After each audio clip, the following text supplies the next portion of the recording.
OKC Thunder tied na sa Series 2-2 laban sa Indiana Pacers. Kanila lang sa Game 4. Pinanguna ni Shai Gilgeous-Alexander ang Oklahoma na may 35 points, 3 rebounds at si Jalen Williams na may 27 points, 3 assists. Tumulong din si Alex Caruso na may 20 points at lalo na sa kanyang depensa.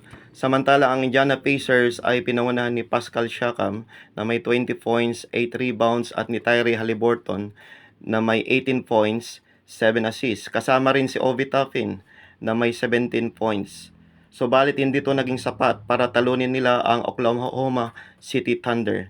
Sa umpisa lamang ay lamang ang Indiana Pacers sa Oklahoma. Subalit sa huling quarter ay naabutan sila ng OKC sa pangunguna ni Shai Gilgeous-Alexander at nagtapos ang laban sa score na 111-104.